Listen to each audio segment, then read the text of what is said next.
তো এসেছিলাম বাড়ির সরস্বতী পুজোয়।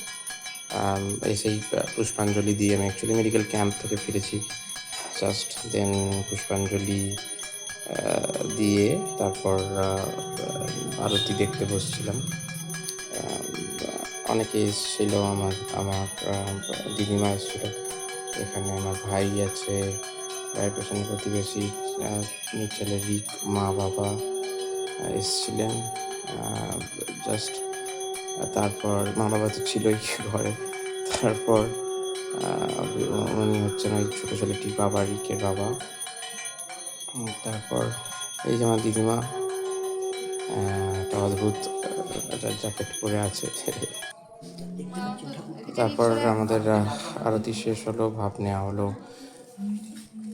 এবং বাকি সব কিছু চলতে চলতে আমরা আবার তারপর পুজো শেষ হওয়ার পর আমরা দেখতে গেলাম আঁকা প্রতিযোগিতা।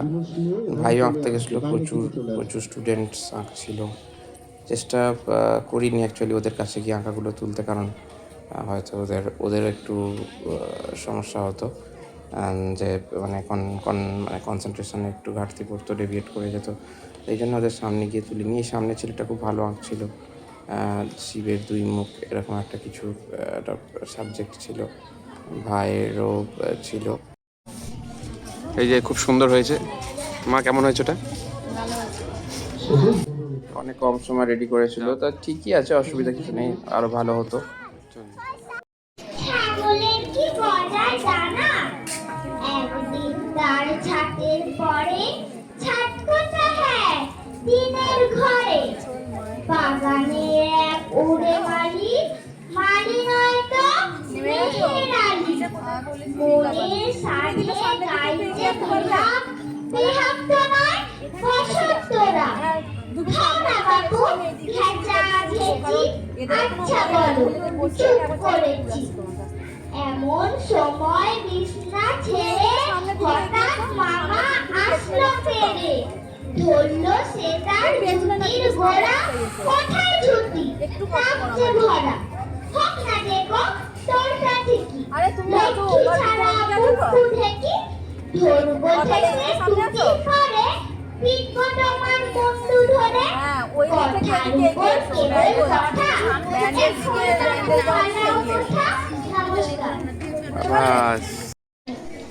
আমি যখন জন্মেছিলাম চলছিল লোডশেডিং, কুচবিহারে রাজা ছিল একটা কালো হাতি, যখন তখন সেই হাতিটাই করতো মাতামাতি, একদিন তার কাজে দেখি পাঁচটা কাপড় কাচা সাবান ফেললো হাতে গিলি, কি ঘটলো ব্যাপার বলছিল দাদা, সাবান খেয়ে কালো হাতি বাচ্চা হলো সাদা, রামুর সাথে রামুর সেদিন হঠাৎ হল দেখা, বললি রামু শুনলি রামু চললি কোথায় একা, নমাস বাদে দেখা হলো, কেমন আছিস ভালো, আগে তো বেশ ফর্সা ছিলি এখন কেন কালো, বললি রামু কেমন করে রঙুন শোন ময়দা, আগে পেতাম ময়দা আমি এখন পিছি কইরা,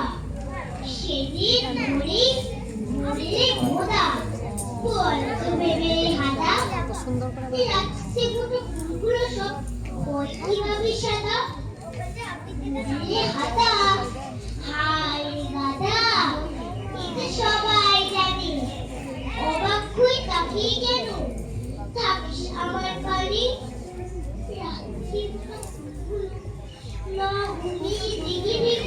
দেখো দেখো সারা দেখি নমস্কার আবাস।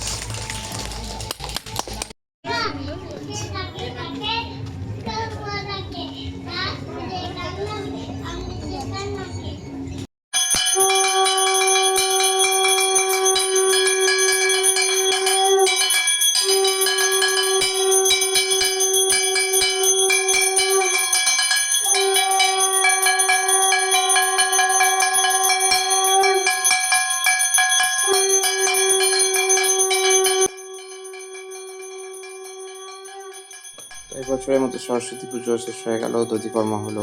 আমাদের সুতো কাটা হয় না, কারণ এটা আমাদের কিনে আনা আর কি, রাজস্থান থেকে একজন প্রতিষ্ঠিত কিনে আনা একটা মূর্তি, এবং সেটা প্রতিষ্ঠা করা হয়েছিল, সরস্বতী মায়ের মূর্তি। মুখটা একটু রাজস্থানি স্টাইল, ওই জন্যে মার্বেল পাথরের। বেশ ভালো লাগে। 2 বছর মোটামুটি পুজো হচ্ছে সরস্বতী ঠাকুরের। আগে আমরা পুজো করতাম, এই যে হাঁস দুটো দেখছো, ওগুলো আমার বাবা আর আমরা সবাই মিলে বানিয়েছিলাম। বেশ মজা হতো আগে আমরা যখন রং করে করে বানাতাম। তারপর এগুলো কিনে এনে এইবারে প্যান্ডেলটা রতন কাকু করেছে, বেশ ভালোই হয়েছে। যাই হোক, এবছরের মতো শেষ হয়ে গেল, আবার আসছে বছর আবার হবে।